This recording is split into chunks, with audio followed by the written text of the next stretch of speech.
Live from Fargo and serving you on TV, online, and on the go. This is Valley News Live at 6.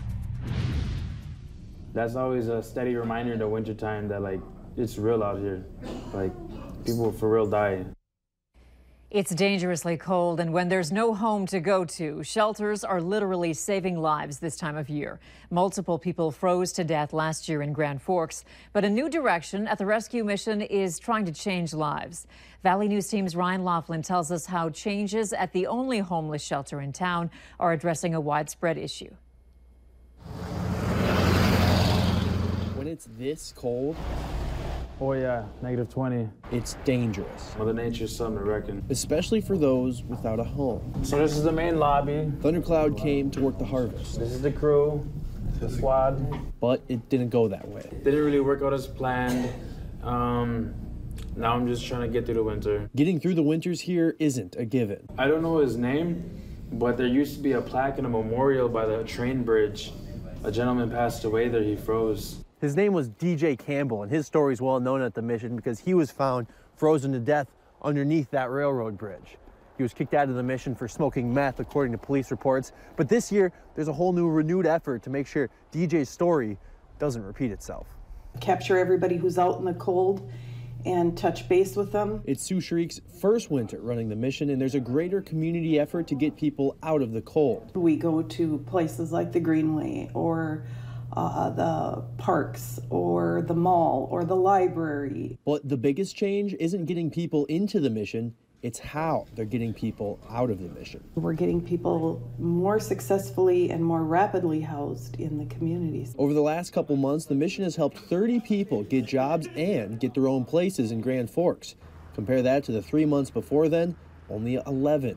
Shriek attributes that to new social workers working with clients like Thundercloud. I've been having a hard time getting a job or whatever. The mission helped him land a gig at the Eastside McDonald's. Now he's currently working on the paperwork to get an apartment of his own. It makes me feel like I'm making progress, not just chasing my tail, you know? Leaders here hoping success stories lead to more success. A little bit of progress at the end of each day does a lot for the next day. Grand Forks, Ryan Laughlin, Valley News Live. The Northlands Rescue Mission runs a vast majority of their operations on donations. The executive director says donations are down this year. If you want to help the homeless, there's a link on our website. All you have to do is go to valleynewslive.com and click on this story. If you want a clear picture as to how cold it is in our region, take a look at this. The extreme cold caused the 53-foot Minnehaha Falls in Minneapolis to freeze completely. Plenty of urban hikers came out to see the phenomenon for themselves. Some even ventured out onto the icy rocks to catch a glimpse of the view behind the falls. But while it's beautiful, it's also dangerous. Park rangers warn that these folks are not only risking their lives on the slippery surface, they're risking a citation since climbing behind the rocks is illegal. Here in the FM area, we could be seeing near record lows in the near future. But before we get to that, let's find out about the snow in the forecast. Robert? We do have some snow in the forecast. That'll be moving in as we head through the overnight hours. Right now, still quite cold, especially across the northern valley, but we've warmed it up a bit. Across the southern valley, actually above zero.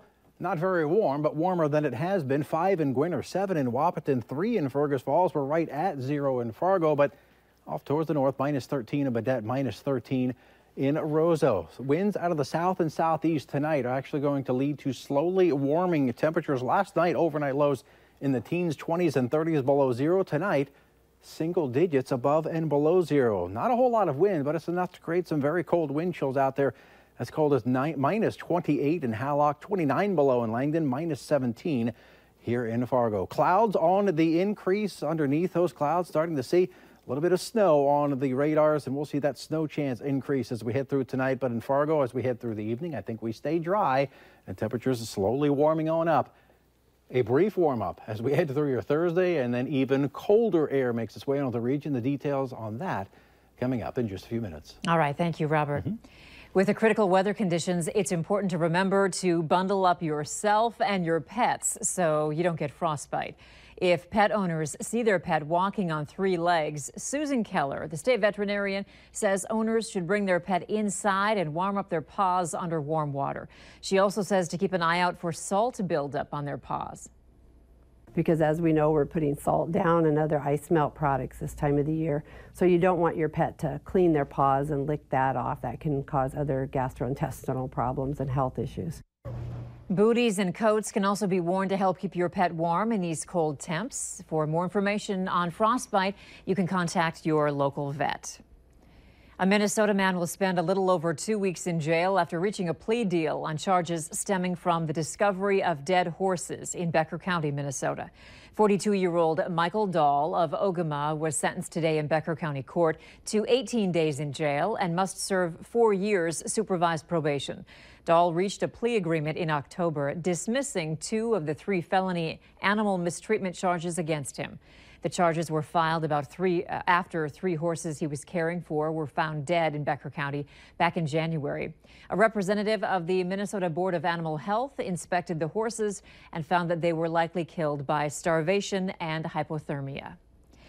A federal judge says that prosecutors can use threatening statements for their court case that a Denver woman made after she allegedly shot at police during the Dakota Access Pipeline protests. Attorneys for Red Fond Fallis wanted to suppress evidence and statements obtained during her arrest last year.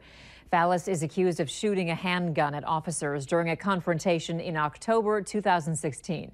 The Bismarck Tribune reports testimony from officers quoted Fallis as saying, "All pigs deserve to die, and if I wanted to kill you, I would have shot you in the head." Fallis is facing weapons charges, and she's scheduled for trial in federal court in Fargo next month. A 66-year-old woman crashed into the Cass County Social Services building this afternoon in South Fargo, causing an estimated $10,000 in damages. It happened around 1 this afternoon when a former employee of Cass County Social Services was dropping off some holiday treats for her former coworkers. That's when she accidentally hit the gas pedal instead of the brake and ended up hitting the building. She then reversed and hit 3 parked cars. Fargo police tell us the woman was not seriously hurt, but they do believe that she totaled her car. In addition to the building, those parked cars had minor damage. A Fargo man is facing several charges after trying to outrun police early this morning. Cass County deputies were called out to rural Amenia just after 3 a.m. on a report of a suspicious vehicle. When they arrived, the car, which had been reported stolen out of Fargo, took off. Deputies used stop sticks to blow out the tires near Buffalo and arrested the 27-year-old driver, Jared Shepard. He's facing several charges, including theft of a motor vehicle, possession of a stolen vehicle, and fleeing. No one was hurt during the incident. A power outage during this time of year can be devastating, even if it's for a short time. Later on Valley News Live at 6, hear from a family that had to deal with that issue today. Up next, we know how the cold can affect things like your car, but it turns out it can also affect that brand new smart home device that you received for the holidays.